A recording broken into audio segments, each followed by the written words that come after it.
اللهم صل على محمد النبی الأمی وعلى آلہ وسلم تسلیما۔ 2 روٹی کا صدقہ۔ ایک ظالم حکمران نے حکم جاری کیا تھا کہ کوئی آدمی صدقہ نہ دے گا، اگر ایسا کرتے ہوئے پکڑا گیا تو اس کا ہاتھ کاٹا جائے گا اور اس کو شہر سے نکال دیا جائے گا۔ ایک دفعہ ایک تنورچن عورت روٹیاں پکا رہی تھی۔ ایک سائل اس کے پاس گیا اور 2 روٹیوں کا سوال کیا۔ عورت نے صدقہ کر کے اس کو 2 روٹیاں دے دیں۔ کسی مخبر نے حکمران کو اطلاع کر دی۔ اس ظالم نے اس عورت کا ایک ہاتھ کاٹ دیا اور اس کو شہر سے نکال دیا۔ اس عورت کے پاس ایک شیرخوار بچہ تھا۔ یہ جنگل کو چلی گئی اور روتی رہی، پتے وغیرہ کھا کر گزارا کرتی تھی۔ ایک دن نہر کے کنارے بیٹھی پانی پی رہی تھی کہ اچانک گود سے شیرخوار بچہ نہر میں گر گیا اور نہر میں ڈوب گیا۔ عورت نے چیخنا چلانا شروع کر دیا۔ اتنے میں 2 جوان ظاہر ہوئے۔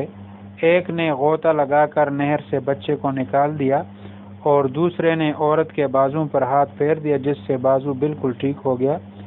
یہ عورت حیران رہ گئی اور حیرت کے عالم میں ان جوانوں سے پوچھا، اللہ تمہارا بھلا کرے، تم کون ہو کہ میرے ساتھ تم نے بڑا احسان کیا؟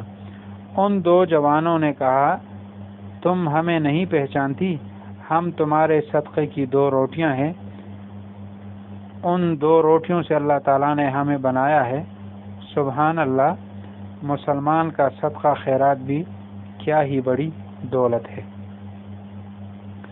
صدقہ سے متعلق چند احادیث مبارکہ۔ حضرت ابو ہریرہ رضی اللہ تعالیٰ عنہ نبی کریم صلی اللہ علیہ وسلم سے روایت کرتے ہیں کہ اللہ تعالیٰ فرماتا ہے، اے ابن آدم، تو خدا کی راہ میں خرچ کر، میں تجھ پر خرچ کروں گا۔ یعنی تو خدا کی راہ میں دے گا تو خدا تجھ کو دے گا۔ دار قطنی میں سے اور زیادہ ہے کہ اللہ تعالیٰ کا داہنا ہاتھ پر ہے، رات دن خرچ کرنے کے باوجود اس میں کمی نہیں ہوتی۔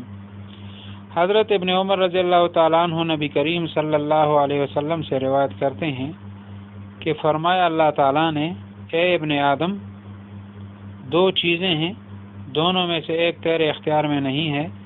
ایک تو میں نے تیرے مال میں سے تیرا حصہ اس وقت کے لیے مقرر کر دیا ہے جب تیری جان تیرے حلقوم میں آ جائے، اور یہ حصہ اس لیے مقرر کیا ہے تاکہ تجھ کو پاک کروں اور تجھ کو آراستہ کروں، اور دوسرے تیری موت کے بعد میرے بندوں کی تجھ پر نماز پڑھنا۔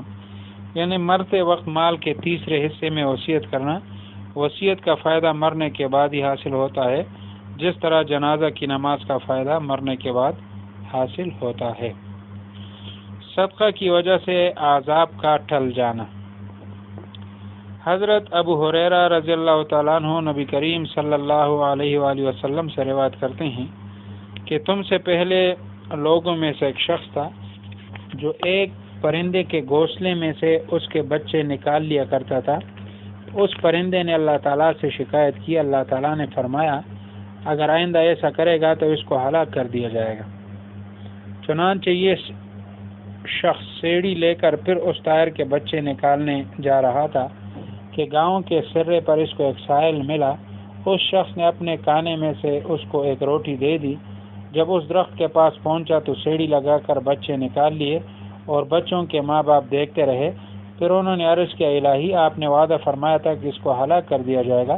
اللہ تعالیٰ نے ان پرندوں کو وحی بھیجی، کیا تم کو خبر نہیں، میں کسی آدمی کو جو صدقہ دیتا ہے اس دن اس کو بری موت کے ساتھ ہلاک نہیں کرتا جس دن وہ صدقہ دے۔ یعنی صدقہ کرنے کے دن اس کو عذاب سے ہلاک نہیں کیا جاتا۔ ایک جگہ یہ واقعہ اس طرح مذکور ہے کہ ایک بار حضرت سلیمان علیہ السلام کی خدمت میں آ کر ایک چیل نے شکایت کی کہ میں فلاں شخص کے درخت پر بچے دیتی ہوں اور وہ میرے بچے اٹھا لے جاتا ہے۔ آپ نے اس درخت کے مالک کو بلا کر منع کیا اور 2 جنوں سے فرمایا کہ سال میں جب یہ چیل بچے دے اور یہ شخص اٹھا لے جاوے تو تم اس شخص کے 2 ٹکڑے کر کے ایک مشرق کی طرف دوسرا مغرب کی طرف پھینک دینا۔ جب دوسرا سال آیا تو مالک درخت ممانعت کو بھول گیا اور درخت پر چڑھ کر بچے نکال لایا، اور اس سال میں اس نے ایک لقمہ اللہ کی راہ میں دیا تھا چیل نے آ کر پھر شکایت کی۔ آپ نے ان دونوں جنوں کو بلا کر سخت گرفت کی۔ انہوں نے کہا ہم نے حکم بجا لانے کا ارادہ کیا، مگر چونکہ اس نے اللہ کی راہ میں ایک لقمہ دیا تھا، اس کے صلے میں اللہ نے اس کی نگہبانی کے لیے 2 فرشتے بھیج دیے۔ انہوں نے ہم دونوں کو پکڑ کر ایک کو مشرق کی طرف دوسرے کو مغرب کی طرف پھینک دیا۔ صدقہ کی طاقت۔ صدقہ میں حق تعالیٰ نے کیا طاقت رکھی ہے، اس بارے میں ایک حدیث پاک نقل کی جاتی ہے۔ حدیث شریف کا مفہوم ہے کہ جب اللہ تعالیٰ نے زمین کو پیدا کیا تو زمین ہلنے لگی۔ اللہ تعالیٰ نے پہاڑوں کا بوجھ زمین پر رکھ دیا جس سے اس کی حرکت بند ہو گئی۔ فرشتوں نے حق تعالیٰ سے پوچھا، اے پروردگار، کیا پہاڑوں سے زیادہ طاقتور کوئی چیز تو نے پیدا کی ہے؟ اللہ تعالیٰ نے فرمایا، ہاں، پہاڑوں سے زیادہ طاقتور چیز لوہا ہے کہ لوہا پہاڑ کو کاٹ دیتا ہے۔ فرشتوں نے لوہے کی طاقت کو دیکھ کر حق تعالیٰ سے پوچھا، اے رب، کیا لوہے سے زیادہ طاقتور چیز تو نے پیدا کی ہے؟ حق تعالیٰ نے فرمایا، ہاں، لوہے سے زیادہ طاقتور چیز آگ ہے، آگ لوہے کو پگھلا دیتی ہے۔ پھر فرشتوں نے پوچھا، اے رب، آگ سے زیادہ طاقتور چیز تو نے پیدا کی ہے؟ حق تعالیٰ نے فرمایا، آگ سے زیادہ طاقتور چیز پانی ہے اور پانی آگ کو بجھا دیتا ہے۔ پھر فرشتوں نے پوچھا، پانی سے زیادہ طاقتور چیز تو نے پیدا کی ہے؟ حق تعالیٰ نے فرمایا، پانی سے زیادہ طاقتور چیز ہوا ہے، ہوا پانی کو اڑا دیتی ہے۔ فرشتوں نے ہوا کی شدت کو دیکھ کر پوچھا، اے رب، کیا تو نے ہوا سے بھی زیادہ طاقتور چیز پیدا کی ہے؟ حق تعالیٰ نے فرمایا، ہوا سے زیادہ طاقتور چیز بنی آدم کا وہ صدقہ ہے کہ دائیں ہاتھ سے صدقہ کرے تو بائیں کو پتہ نہ چلے، یعنی خفیہ صدقہ۔ اور آپ نے فرمایا ہے، جب صدقہ دینے والا صدقہ دیتا ہے تو اس کا ہاتھ اس سے 5 باتیں کہتا ہے۔ نمبر 1، میں چھوٹا تھا، تو نے مجھے بڑا کر دیا۔ نمبر 2، پہلے تو میرا نگہبان تھا، اب میں تیرا نگہبان ہو گیا۔ پہلے میں تیرا دشمن تھا، اب تو نے مجھے دوست بنا لیا۔ پہلے میں فانی تھا، اب تو نے مجھے باقی کر دیا۔ پہلے میں تھوڑا تھا، اب تو نے مجھے بہت کر دیا۔ فائدہ، حدیث مذکور سے معلوم ہوا کہ حق تعالیٰ نے مسلمان کے صدقے میں وہ طاقت اور قوت رکھی ہے جو نہ زمین میں ہے، نہ پہاڑوں میں ہے، نہ لوہے میں ہے، نہ آگ میں ہے، نہ پانی میں ہے اور نہ ہوا میں ہے۔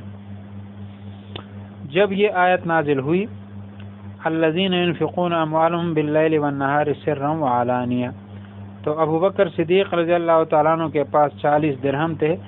10 رات کو صدقہ کیے، 10 دن کو، 10 چھپا کر اور 10 کو اعلانیہ صدقہ کر دیا تاکہ قرآن کی آیت پر عمل ہو جائے۔ اسی طرح علی رضی اللہ تعالیٰ عنہ کے پاس صرف 4 درہم تھے۔ انہوں نے 1 درہم رات کو صدقہ کیا، 1 دن کو صدقہ کیا، 1 خفیہ صدقہ کیا اور 1 درہم اعلانیہ صدقہ کیا۔ ایک صحابی رضی اللہ تعالیٰ عنہ کے پاس صدقے کے لیے کچھ نہیں تھا۔ انہوں نے عرض کیا، اے اللہ کے پیارے حبیب صلی اللہ علیہ وآلہ وسلم، میرے پاس صدقے کے لیے کچھ بھی نہیں، میں اپنی قوم کا عزت دار آدمی ہوں، آج سے میں اپنی عزت کا صدقہ کرتا ہوں کہ مجھے جو کوئی بھی اذیت پہنچائے میں اس سے بدلہ نہیں لوں گا۔